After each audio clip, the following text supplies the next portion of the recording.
এই বাংলাদেশে বর্তমানে আওয়ামী লীগের 4টি গুরুত্বপূর্ণ এজেন্ডা রয়েছে। চারটি। এই 4টি গুরুত্বপূর্ণ এজেন্ডা কি বলতে পারেন? দেখেন, আপনাদের সাথে অবশ্যই মিলে যাবে। নাম্বার 1, শেখ হাসিনার বিচারকে বন্ধ করে দেয়া। নাম্বার 2, রিফাইন করে হোক যেভাবেই হোক আওয়ামী লীগকে পুনর্বাসন করা।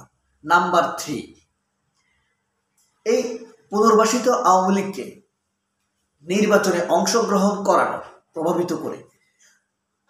নাম্বার 4, 4 নাম্বার হলো এই 3টি যদি কাজ না হয় তাহলে আওয়ামী লীগ যে কাজগুলো করত সেই কাজগুলো যেন বিএনপি করে। বুঝতে পেরেছেন? এই 4টি কাজ ভারতের এখন প্রধান এজেন্ডা। তারা খেয়ে না খেয়ে এই কাজগুলো করার জন্য একটি না হলে পরেরটি, পরেরটি না হলে পরেরটি, এভাবে তারা তাদের এজেন্ডা বাস্তবায়ন করা যাবে। এটাই এখন টার্গেট।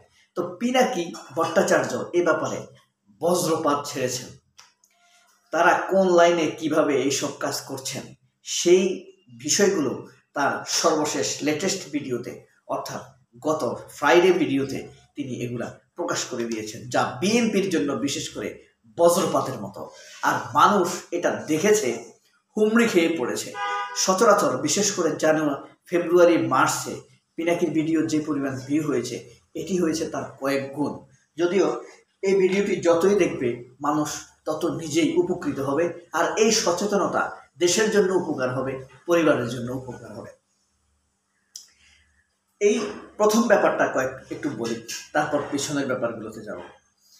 এই পর্বগুলোতে কি করেছেন? এই পর্বতে মূলত পিনাকি যে পয়েন্টগুলো দিয়েছেন, ওয়াকারকে মোটামুটি প্রভুপাত করে দিয়েছেন, ওয়াকারের অবস্থা বেগতিক করে দিয়েছেন, এবং রাষ্ট্রকে কিভাবে ভারত করায়ত্ত করতে চায় সেই জিনিসটি তিনি পরিষ্কার করে দিয়েছেন যুক্তির সাথে। ওয়াকারকে কিভাবে তিনি প্রভুপাত করলেন প্রথমে বলি। সেটা হলো জানুয়ারিতে তিনি এই যে ভারতের পররাষ্ট্র সচিব বিক্রম মিশ্রির সাথে তিনি যোগাযোগ করেছেন। এরপরে মার্চে তিনি রাশিয়া সফর করেছেন। ভারতের পত্রিকাগুলো বাংলাদেশের চাইতে বেশি এই সফরকে বেশি প্রচার করেছে। কিভাবে প্রচার করেছে জানেন? সেটা পিনাকি দেখিয়েছেন। ইন্ডিয়া টুডে নিউজ করেছে ভারতের বন্ধু রাষ্ট্রের সাথে বাংলাদেশের সেনাপ্রধানের সাক্ষাৎ, রাশিয়ার সাথে সাক্ষাৎ করেন। অর্থাৎ এটি ছিল বিক্রম মিশ্রি এবং বাংলাদেশে থাকা ভারতীয় রাষ্ট্রদূতের নির্দেশনায় ওয়াকার এই সফরটি করেছেন বলে প্রায় প্রমাণিত হয়ে গিয়েছে। এরপরে আছে ওয়াকার কিন্তু সম্প্রতি যে কাজগুলো করেছেন, যেমন তিনি বলেছেন সংখ্যালঘুদের নিরাপত্তার ব্যাপারে তিনি নিশ্চয়তা দিবেন, খেয়াল করেন। এরপরে ঢাকেশ্বরী মন্দির ভিজিট করেছেন কার সাথে? কালবেলার সম্পাদক, এই যে রয়ের এজেন্ট একটা আছে কালবেলার সম্পাদক, নামটা আমি ভুলে গেছি, তার সাথে সাক্ষাৎ করেছেন। তারপরে আপনার রাশিয়া সফর করেছেন।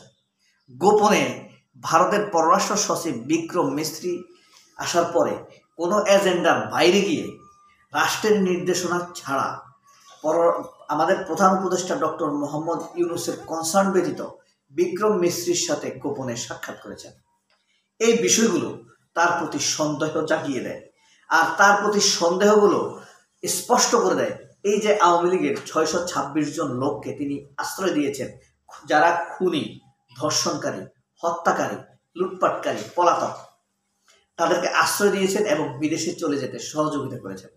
যে জিনিসটি সেনাপ্রধানের উপর থেকে মানুষের আস্থাকে সরিয়ে দিয়েছে, সম্মানকে নষ্ট করে দিয়েছে। সরকার গঠনের সময় সারাক্ষণ ভারতীয় সেনাপ্রধানের সাথে সাক্ষাৎ করেছেন, এটা তিনি নিজে বলেছেন।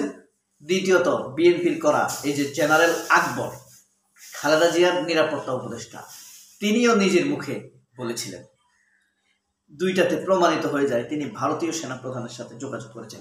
এমনকি ভারতীয় সেনাপ্রধান এটি নিজে বলেছে যে তিনি সবসময় বাংলাদেশের সেনাবাহিনীর হাই অফিসিয়াল সেনাবাহিনীর সাথে চিঠি চালাচালি করেন, নোট আদান প্রদান করেন।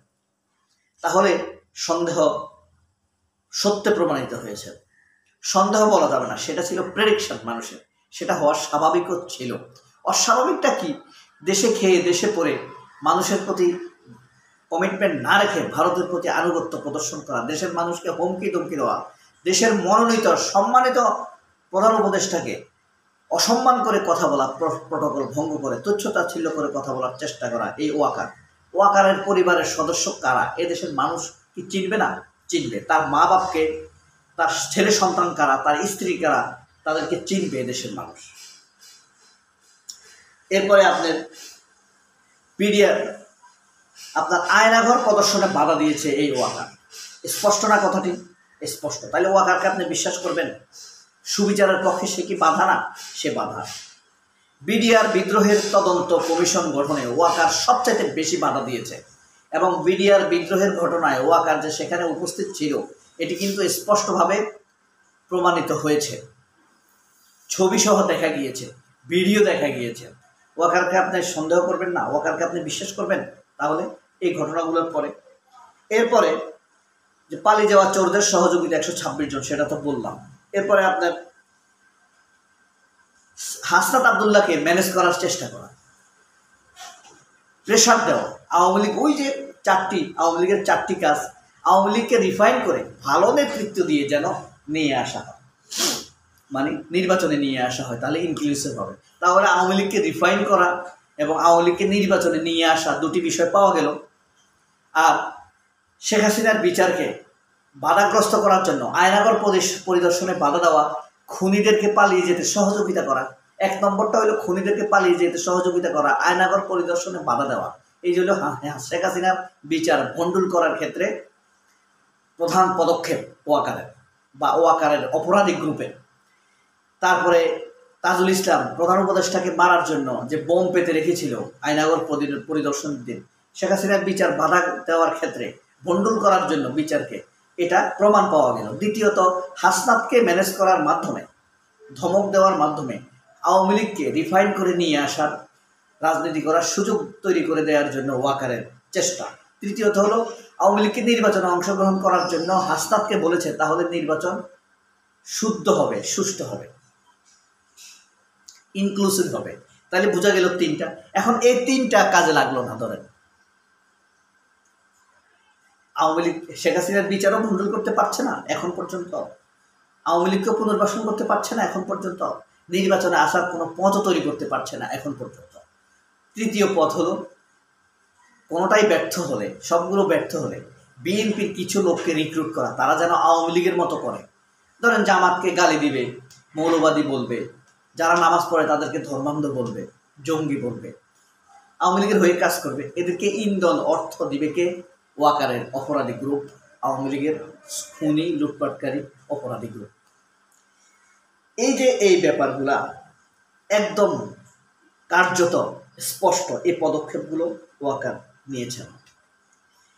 এই কাজগুলোর ক্ষেত্রে কিন্তু পিনাকি ওয়াকারকে সবচেয়ে বেশি চ্যালেঞ্জ ছুড়ে দিয়েছেন।